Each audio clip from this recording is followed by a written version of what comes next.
अस्सलाम वालेकुम to all of you guys. उम्मीद है आप सब खैरियत से होंगे।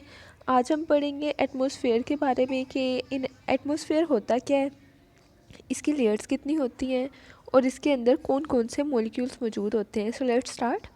वीडियो अच्छी लगे तो काइंडली चैनल को सब्सक्राइब कर दें और वीडियो को लाइक कर दें। Let's move forward. In actual, what is atmosphere? The blanket of the air surround the earth is called atmosphere. हमारे जितनी भी इर्द गिर्द हवाएं मौजूद हैं बादलों से ऊपर वाले एरिया को हम बोलते हैं atmosphere. Now we will discuss about the earth system. Atmosphere, hydrosphere और जियोस्फेयर मिलके आपस में क्या बनाते हैं? बायोस्फेयर। ये सारे आपस में इंटरलिंक्ड हैं, इंटरचेन हैं, मतलब ये सारी चीज़ें मिलके बायोस्फेयर बनाती हैं। Next is composition of the air. Air की कंपोजिशन को हम लोग डिस्कस करेंगे। एयर के अंदर 78% जो है वो नाइट्रोजन मौजूद है, ऑक्सीजन 21% मौजूद है और जो अदर गैसेस हैं वो 1% मौजूद है। Green house gases, carbon dioxide, water vapours, methane etcetera, ये माइक्रो गैसेस हैं जो कि छोटे अमाउंट में मौजूद होती हैं हमारी एयर के अंदर। उसके बाद है जी लेयर्स ऑफ द एटमॉस्फेयर। हमारे एटमॉस्फेयर की 4 लेयर्स होती हैं: ट्रोपोस्फेयर, स्ट्रेटोस्फेयर, मीसोस्फेयर, थर्मोस्फेयर और थर्मोस्फेयर से ऊपर होती है आइनोस्फेयर। और उसके बाद आ जाती है जी एक्सोस्फेयर, यानी वो एंड ही होता है, उससे आगे कोई लेयर नहीं होती तो हम उसको मेंशन नहीं करते, लेकिन वो एक्सोस्फेयर होती है। The up side of the thermosphere is called exosphere. So let's move. The troposphere, the bottom layer of the atmosphere. हमारी जो अर्थ से डायरेक्टली जो ऊपर मौजूद है लेयर, उसको हम बोलते हैं ट्रोपोस्फेयर, जो कि 11 किलोमीटर हाई है हमारी अर्थ की सरफेस से। The layer which is 11 kilometre higher from our earth surface is called troposphere. Temperature decreases with altitude. जैसे जैसे हम ऊपर की तरफ मूव करते हैं हमारा टेम्परेचर डिक्रीज़ होना शुरू हो जाता है। आप लोगों ने देखा होगा कि पहाड़ी इलाकों की तरफ जो हमारा टेम्परेचर होता है वो कम होता है, क्योंकि ट्रोपोस्फेयर करीब आ रही है। जैसे जैसे we move upward the temperature reduces. यहाँ पे जो है वेदर कंडीशंस काज होती हैं, यहाँ पे मौसम बनते हैं, मौसम तब्दील होते हैं विद वर्टिकल एयर करंट्स। यहाँ पे वर्टिकल एयर करंट्स भी बनते हैं। इसके अंदर 75% ऑफ द एयर यहाँ पे मौजूद होती है, जिसमें से ज़्यादा नाइट्रोजन होती है और ऑक्सीजन होती है। उसके बाद है जी stratosphere. This second layer of the atmosphere is called stratosphere. Troposphere से ऊपर होती है जी स्ट्रेटोस्फेयर, जो कि हमारी अर्थ सरफेस से 50 किलोमीटर अबव है और ट्रोपोस्फेयर से 39 किलोमीटर अबव ये लेयर मौजूद होती है। इसके अंदर हमारे ट्रोपोस्फेयर के अंदर थे वर्टिकल एयर करंट्स, इसके अंदर होते हैं हॉरिजॉन्टल एयर करंट्स मौजूद होते हैं। इसमें भी टेम्परेचर इंक्रीजेज विद आल्टीट्यूड। जैसे जैसे हम ऊपर जाएंगे हम इसका टेम्परेचर डिक्रीज़ हो जाएगा, लेकिन जहाँ पे ट्रोपोस्फेयर और स्ट्रेटोस्फेयर के दरमियान में मौजूद होती है जी ओजोन लेयर। अब ओजोन जैसे जैसे हम ऊपर की तरफ मूव करेंगे ट्रोपोस्फेयर से, तो हमारा टेम्परेचर इंक्रीज़ होना शुरू हो जाएगा, क्योंकि वहाँ पे ओजोन लेयर मौजूद है। वहाँ पे डिफरेंट हमारे पास आयंस मौजूद होंगे जो कि टेम्परेचर को इन्हांस करेंगे। उसके अलावा फिर जैसे ही हम ओजोन लेयर को क्रॉस करेंगे तो टेम्परेचर दोबारा से रिड्यूस होना शुरू हो जाएगा। Contains the ozone layer O3 layer in the upper region where most of the jet planes travel through, contain about 24% of the air। हमारी जो ट्रोपोस्फेयर थी उसके अंदर 75% नाइट्रोजन एयर मौजूद थी और यहाँ पे 24% एयर जो है वो मौजूद होती है स्ट्रेटोस्फेयर के अंदर। And the next is the mesosphere, the third layer of the इसका मेसोस्फेयर। ये जो है 80 किलोमीटर अबव होती है अर्थ सरफेस से ऊपर, यानी हमारे जो स्ट्रेटोस्फेयर है उससे 30 किलोमीटर अबव होगी ये layer. Temperature decreases with altitude, जो टेम्परेचर होगा वो डिक्रीज़ करेगा एल्टीट्यूड के साथ। जैसे जैसे हम ऊपर जाएंगे टेम्परेचर डिक्रीज़ होना शुरू हो जाएगा, क्योंकि यहाँ पे कोई आइंस वगैरह मौजूद नहीं होते, तो जिसकी वजह से this is called the coldest layer of the atmosphere. Clear हो गया। नेक्स्ट पढ़ते हैं जी thermosphere, ionosphere.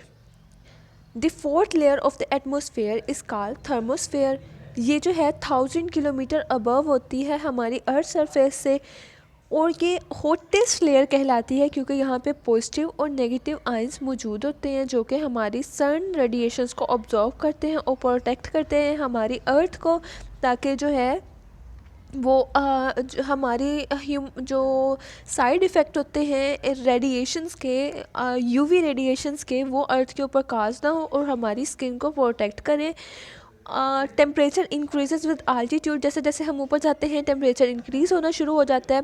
Where radio waves are reflected, यहाँ पे रेडियो वेव्स जो होती हैं वो रिफ्लेक्ट कर जाती हैं हमारी।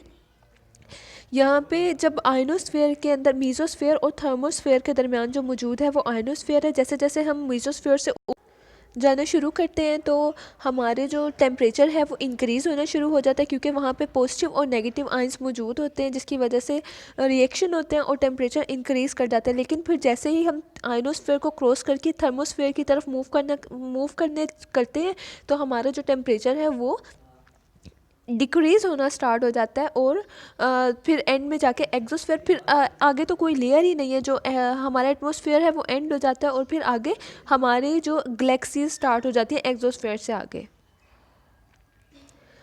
Now we will discuss about the importance of the atmosphere, how it is very necessary for us, how it protects us. So let's start. Atmosphere provides the necessary gases for the living things to survive. अगर हमारे पास atmosphere नहीं होगा तो मतलब gases नहीं होंगी, gases नहीं होंगी तो हम लोग सर्वाइव कैसे कर सकेंगे। जो गैसेस हैं they are compulsory for our survival on the earth. Oxygen नहीं होगी जाहिर सी बात है, तो हम किस तरह से सर्वाइव कर सकेंगे। And the next is the regulates the heat from the sun to just the right temperature for the life on the earth. हमारा जो एटमॉस्फेयर है वो बहुत सारी गैसेस को ऑब्जर्व कर लेता है। अगर वो जो हमारा एटमॉस्फेयर है वो गैसेस को ऑब्जर्व नहीं करेगा तो हम लोग किस तरह से रेडिएशंस को ऑब्जर्व नहीं करेगा तो सारी की सारी रेडिएशंस तो आ जाएंगी हमारे अर्थ के ऊपर। अर्थ का टेम्परेचर बहुत हाई हो जाएगा और हम इतने हाई टेम्परेचर के ऊपर किस तरह से सर्वाइव कर। And the next is plays an important role in the water cycle. Atmosphere जो है जाहिर है जो हमारे ट्रोपोस्फेयर है उसके अंदर वेदर कंडीशंस बनती हैं। जब हमारा एटमॉस्फेयर ही नहीं होगा तो वेदर कंडीशन किस तरह से इम्प्रूव होंगी, किस तरह से हमारी जो है वेदर बनेंगे और हमारी जो हम किस तरह से सर्वाइव कर सकेंगे। एक ही मौसम में तो हम सर्वाइव नहीं कर सकते ना। उसके बाद है जी ozone layer protect the earth from the sun harmful UV rays. हमारी जो ओजोन लेयर है वो ट्रोपोस्फेयर और स्ट्रेटोस्फेयर के मिडल के अंदर मौजूद है। जो जैसे जैसे हम लोग जैसे ही यूवी रेडिएशन सन से आती है तो बहुत सारी जो रेडिएशंस है वो हमारा जो सन है ओजोन लेयर है वो उसको ऑब्जर्व कर लेती है और हमें अर्थ तक आने को प्रोटेक्ट करती है। About 50% of the solar radiations are observed by the hmm by ozone layer और 50% जो है वो हमारी अर्थ सरफेस के ऊपर आती हैं, जिसकी वजह से हम बहुत सारी हार्मफुल डिजीज़ ऐसे समझ लें कि ऐसी डिजीज़ से बच जाते हैं जो कि हमारी डेथ का काज भी बन सकती हैं। अगर हमारी ओजोन लेयर आप ऐसे देख लें कि आजकल जैसे हमारी ओजोन लेयर डैमेज होना शुरू हो गई है तो हम लोगों को बीमारियां भी हमारे जो अर्थ पे है वो बहुत ज़्यादा बढ़ गई हैं। और ओजोन का और क्या है, हमारा atmosphere protect the earth from the small meteors. जो मूविंग स्टोन्स होते हैं in the atmosphere atmosphere protect them from coming to the earth surface, और जिसकी वजह से हम लोगों की तबाहियाँ नहीं होती। Points to ponder mostly asked question: what is air pollution, where does it come from, how does air pollution affect us, what can we do about air pollution, what is the clean air act all about। ठीक हो गया, let's move forward, let's summarize them। Identify the layer of the atmosphere being described। Atmosphere को layer के बारे में बताया गया, हमने उसको मतलब उसकी कोई प्रॉपर्टी बताई गई है, हमने बताना है कि ये कौन सी लेयर मौजूद है। कंपोज्ड ऑफ हाइड्रोजन और हीलियम, ऐसी जो लेयर हाइड्रोजन और हीलियम से मौजूद होगी उसको बोलते हैं हम थर्मोस्फेयर। क्योंकि आइंस के बारे में हम लोगों ने पढ़ा था थर्मोस्फेयर के ऊपर में कि वहाँ पे हाइड्रोजन और हीलियम मौजूद होते हैं, तो ये कहलाते हैं thermosphere.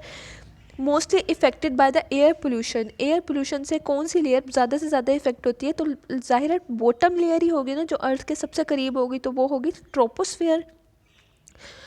Protect the organism from the harmful rays of the sun, ozone जो है वो स्ट्रेटोस्फेयर के अंदर मौजूद है, तो हम इसका बोलेंगे स्ट्रेटोस्फेयर। उसके बाद है contains the most dense air, जिसके अंदर ज़्यादा से ज़्यादा डेंस एयर मौजूद होती है, तो वो भी ट्रोपोस्फेयर है। सबसे ज़्यादा जो एयर मौजूद होती है वो हमारी ट्रोपोस्फेयर के अंदर होती है, मोर अबाउट 85%, तो हम इसका बोलेंगे troposphere. Contain the least dense thinnest air, तो है थर्मोस्फेयर। सबसे कम हवा जो मौजूद होती है वो हमारी थर्मोस्फेयर के अंदर मौजूद होती है। Coldest layer of the atmosphere is called the mesosphere, ये कोल्डेस्ट लेयर होती है। कंटेन ओजोन, तो हमारी ओजोन जो मौजूद होती है वो स्ट्रेटोस्फेयर के अंदर मौजूद होती है। वेयर मेट्रोज बर्न अप, तो ये भी मीजोस्फेयर होता है, इसके अंदर ही मेट्रोज जो हैं वो आके तबाह हो जाते हैं। Where airplanes and jet planes fly, तो स्ट्रेटोस्फेयर के अंदर हमारी जो प्लेन्स हैं वो फ्लाई करते हैं। वेयर वेदर चेंजेस हैपन, जहाँ पे वेदर के जो हैं चेंजेस वो होते हैं, इसको बोलते हैं हम troposphere. And this is the end of our lecture. You may ask your queries in the comment section. So hope you liked the video. Thank you so much. Allah Hafiz.